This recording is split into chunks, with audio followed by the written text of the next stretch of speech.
साबूदाना की खिचड़ी बनाई है मैंने और इसे ट्रांसफ़र कर रही हूँ पैन से बोल में। और जैसा कि आप देख सकते हैं, साबूदाना का एक एक दाना मोती की तरह गिर रहा है। हर दाना है खिला खिला, बिल्कुल अलग अलग। कैसे बनाएं साबूदाना की खिचड़ी कि चिपकी चिपकी ना रहे, इस तरह से खिली खिली बने? तो उसके लिए हैं ढेरों टिप्स। और शुरू करेंगे कि साबूदाना को तैयार कैसे करना है कुकिंग के लिए, कौन कौन से इंग्रेडिएंट्स होने चाहिए और किस तरह की हीट सेटिंग रखनी है। साबूदाना को स्टोर कैसे करें और खिचड़ी ठंडी होने के बाद भी खिली खिली रहे, और अगर गर्म कर रहे हैं तो बिल्कुल फ्रेश की तरह किस तरह से बन जाए। इन सब के लिए होंगे टिप्स फ्रेंड्स, तो वीडियो को देखिएगा एंड तक ज़रूर ज़रूर। फ्रेंड्स, मैं हूँ पूनम और पूनम्स किचन में आपका बहुत बहुत स्वागत है। तो चलिए सबसे पहले तो ले लेते हैं साबूदाना। 1 कटोरी ले रही हूँ। मेजरिंग कप से नापूँ तो ये 1 कप है, लेकिन आप घर की कोई कटोरी ले लीजिए, कोई कप ले लीजिए, ग्लास ले लीजिए, आप जितनी भी बनाना चाहते हैं, बस वही स्टैंडर्ड रखिए बाकी सारी चीज़ों को नापने के लिए। तो यहाँ 1 कटोरी साबूदाना है, इसे मैं ट्रांसफ़र कर रही हूँ एक बोल में धोने के लिए। साबूदाना होता है स्टार्च, तो खूब सारी स्टार्च इसके सरफेस पे भी लगी हुई होती है, और उस स्टार्च के साथ हमने अगर कुक किया तो फिर हमारा साबूदाना खिचड़ी बनेगी चिपचिपी। अब अगर इसकी आवाज़ ही आप सुने तो आपको अंदाज़ा हो जाएगा कि इसकी बॉल्स जो हैं वो कितनी हार्ड होती हैं। तो इन्हें हम जब धोएंगे तो हम हाथ से अपनी उंगलियों के बीच में मसल मसल कर धोएंगे, ताकि सरफेस से मैक्सिमम स्टार्च हम निकाल सकें। अब साबूदाना की वैरायटी पर डिपेंड करता है कि कितने बार वॉश करना पड़ेगा। इस तरह से हो सकता है 2 वॉशेस में ही पानी बिल्कुल क्लियर हो जाए, हो सकता है आपको 4 से 5 बार धोना पड़े। यहाँ देखिए, ये पहली वॉश में पानी कितना क्लाउडी हो गया है, कितना डर्टी हो गया है। तो इस पानी को मैं फेंक दूँगी और फिर फ्रेश पानी से दोबारा से इस तरह से हाथ से मसल मसल कर धोऊँगी। और ऐसा तब तक करना है जब तक कि पानी बिल्कुल क्लियर ना हो जाए। साबूदाना को मैंने 5 बार वॉश किया है, तब पानी क्लियर आया है। इस पानी को भी निकाल दूँगी। अब साबूदाना तैयार है भिगोने के लिए। अब जिस कटोरी से मैंने साबूदाना मेजर किया था 1 कटोरी, उसी कटोरी से मैंने लेना है 3/4 कटोरी पानी। स्टार्च वाले पानी को करते हैं साइड में। आपने जिस भी बर्तन से साबूदाना को मेजर किया था उसी से आप पानी भी मेजर कर लें। 3/4 लेना है। ये रहा 3/4 कटोरी पानी। इसे डाल दूंगी इस साबूदाना के बोल में, और इससे अगर लेवल करें तो देखिए कहाँ तक हो रहा है इमर्स। साबूदाना पूरा पानी में डूब रहा है और उसके ऊपर बस थोड़ा सा और पानी है, लगभग 1/4 इंच जितना। बस इतना ही पानी आपने डालना है।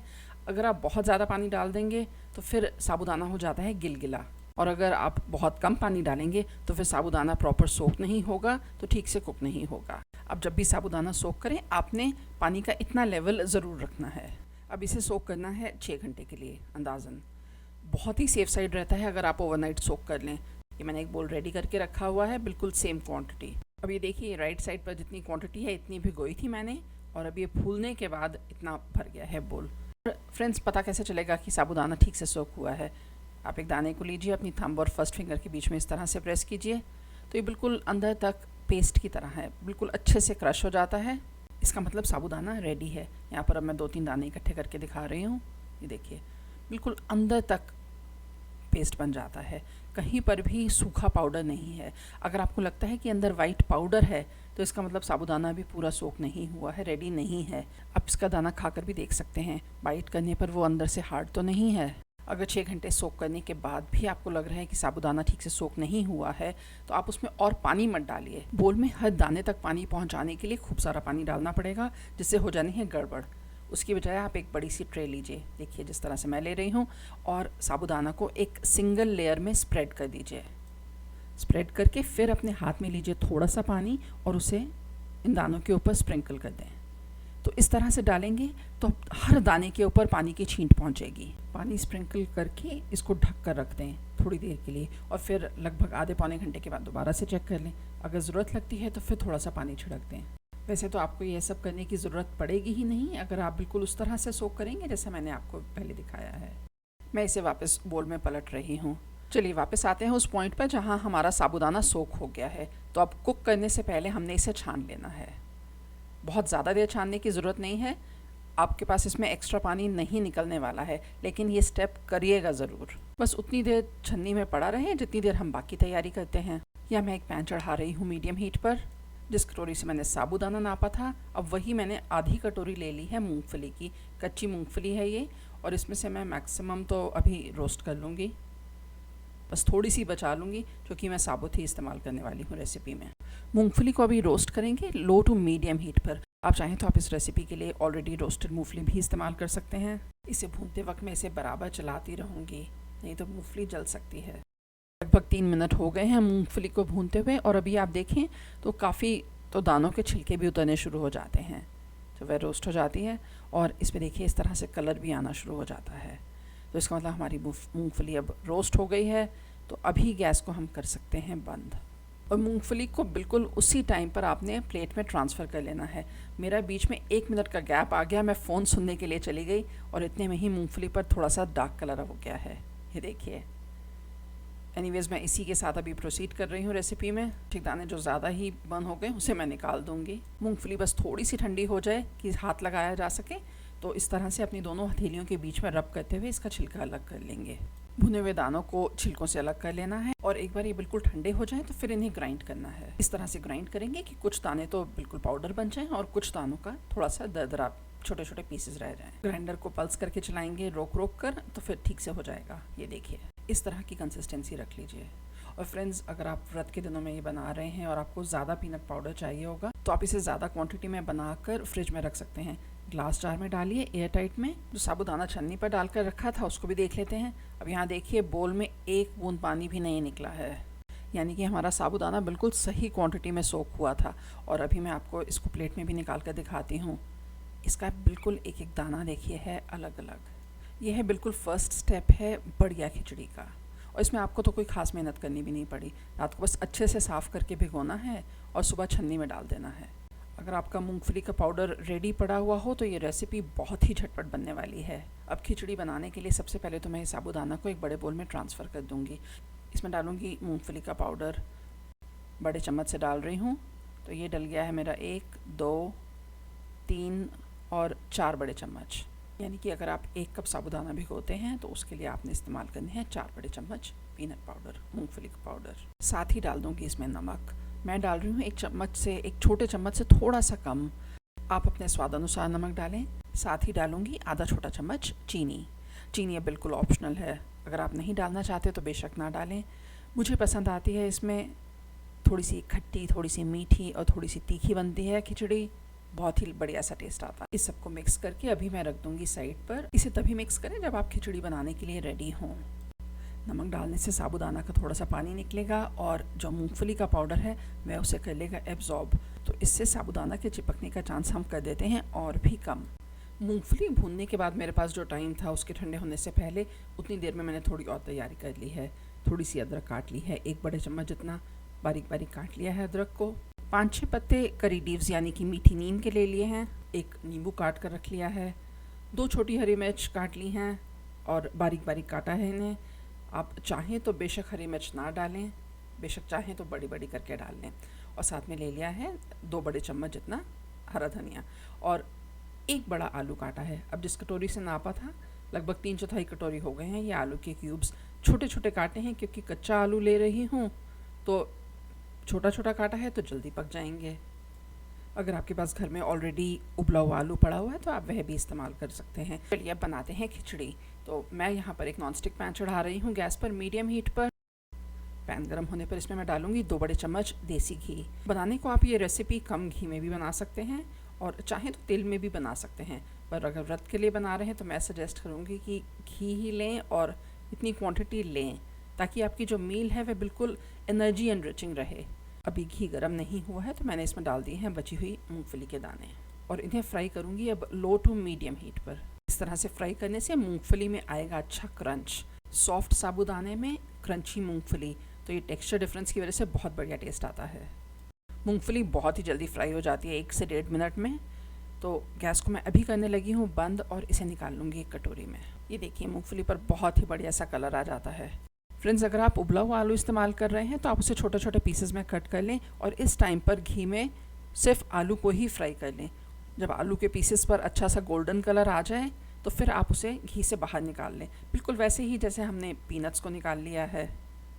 हीट को दोबारा से ऑन करूँगी लो और मीडियम के बीच में और इसमें डालूँगी 1 छोटा चम्मच साबुत जीरा। जीरे को बराबर चलाते हुए फ्राई कर लूँगी और एक बार जीरा फ्राई हो गया, कलर आ गया, तो इस पर डाल दूँगी मैं कटी हुई अदरक। आप चाहें तो जिंजर पेस्ट भी यूज़ कर सकते हैं। साथ ही इसमें डाल दूँगी कड़ी पत्ता। कड़ी पत्ता घी में डालते ही तड़कने लगता है, तो इसे ज़रा ध्यान से डालें। साथ ही डालेंगे हरी मिर्च। इन सब चीज़ों को भून लूँगी, लेकिन हीट की हुई है मैंने लो पर। अब इसमें डाल दूँगी मैं कटे हुए आलू। इसे भी करूँगी अच्छे से मिक्स। अच्छा, अब मैंने साबूदाना में तो पहले से ही नमक डाल दिया है। आलू के लिए नमक डालना है इसमें, तो डाल रही हूँ लगभग 1/4 छोटा चम्मच। आप अपने टेस्ट के हिसाब से डालें। इसे भी कर दूँगी अच्छे से मिक्स। आलू को एक सिंगल लेयर में स्प्रेड कर दूँगी ताकि ये झटपट से कुक हो जाएं। इसे कुक करते हैं ढककर। इसे लो टू मीडियम हीट पर कुक कर लूँगी और बीच बीच में ढक्कन उतार कर इसे चलाती भी रहूँगी। 4 मिनट हो गए हैं और अब आलू ऑलमोस्ट कुक हो चुका है। अगर मैं इसे स्पैचुला से ऐसे कट करूँ तो आलू कट हो रहा है, तो कच्चापन इसका ख़त्म हो गया है, लेकिन अभी आलू फ्राई नहीं हुआ है। इस स्टेज पर अब मैं डाल दूँगी साबूदाना का ये मिक्स। इसमें डालूँगी स्वाद अनुसार थोड़ी सी काली मिर्च। इस सबको करूँगी अच्छे से मिक्स। इसे एक बार अच्छी तरह से मिक्स करके अब हीट को हम कर देंगे बिल्कुल तेज़, बिल्कुल हाई पर। यह स्टेप है जहाँ पर मोस्टली लोग गलती कर जाते हैं। इसे कम हीट पर पकाते हैं जिससे कि इसकी स्टार्च रिलीज़ होती है और वो आपस में चिपक जाता है। तेज़ हीट पर फ्राई करेंगे, बराबर चलाते हुए, हाथ नहीं रोकना है, जैसे स्टर फ्राई करते हैं उस तरह से। तो तेज़ हीट से ये बिल्कुल अंदर तक इसका हर दाना कुक हो जाता है। 3 मिनट हाई हीट पर स्टर करने के बाद अब देखिए ज़रा दानों को।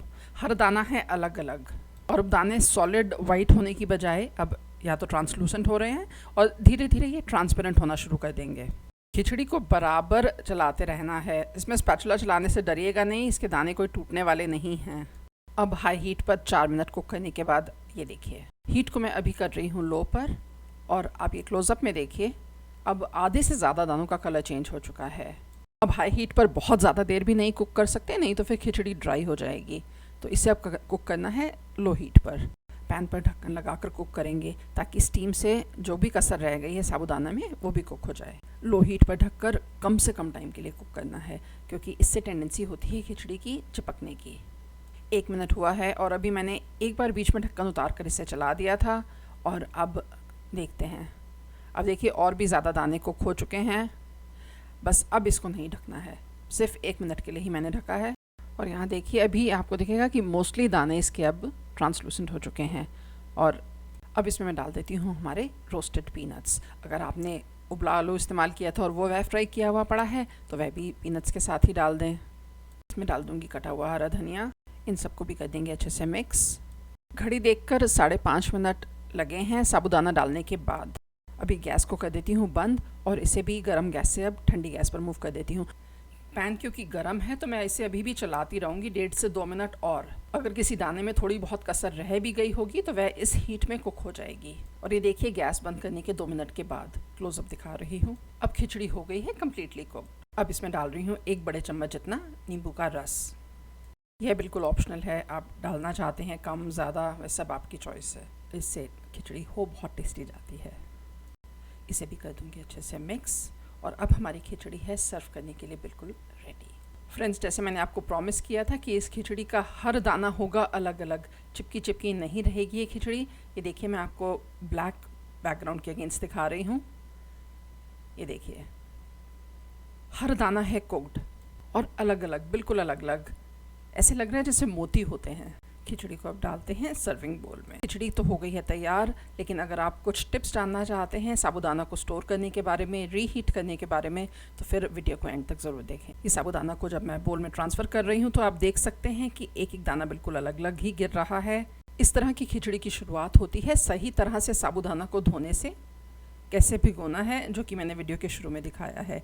कम से कम 6 घंटे के लिए उसे ज़रूर सोक करें ताकि बिल्कुल अंदर तक पानी जाए, साबूदाना फूल जाए।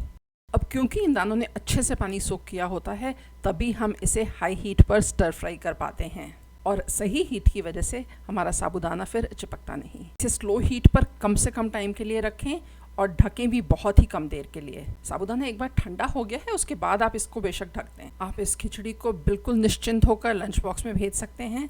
कई घंटों बाद भी खाई जाएगी तब भी दाने इसके रहेंगे सॉफ्ट। अगर आप इस खिचड़ी को दोबारा गर्म करना चाहते हैं तो पैन को लो टू मीडियम हीट के बीच में गर्म करें और थोड़ा सा पानी इस पर स्प्रिंकल करके ढक दें। 1 आध मिनट के लिए ही गर्म करेंगे, उतने में ही हमारी खिचड़ी फर्स्ट क्लास गर्म हो जाती है, एज इफ बिल्कुल फ्रेश बनी हुई हो। आप अगर व्रत के दिनों के लिए साबूदाना भिगो रहे हैं तो जिस स्टेज पर हमने साबूदाना को छान लिया था तो वह साबूदाना आप फ्रिज में स्टोर करके भी रख सकते हैं 3 से 4 दिन के लिए। मूंगफली का पाउडर भी आप इकट्ठा बनाकर रख सकते हैं। फ्रेंड्स, ये रेसिपी जो मैंने शेयर करी है ये मेरी अपनी फैमिली में जिस तरह से व्रत में बनती है उस तरह से शेयर करी है। लेकिन अगर आप व्रत में इनमें से कोई भी चीज़ नहीं खाते हैं तो आप बेहिचक होकर चीज़ ओमिट कर सकते हैं। मुझे उम्मीद है कि आपको मेरी ये रेसिपी और टिप्स पसंद आए होंगे। अगर पसंद आए हैं तो याद से करें लाइक, कमेंट, शेयर और सब्सक्राइब, और बेल आइकॉन ज़रूर क्लिक कीजिएगा ताकि फ्यूचर नोटिफिकेशंस सबसे पहले आपको मिलें। आपसे जल्दी मुलाकात होगी एक नए वीडियो के साथ। तब तक के लिए बाय।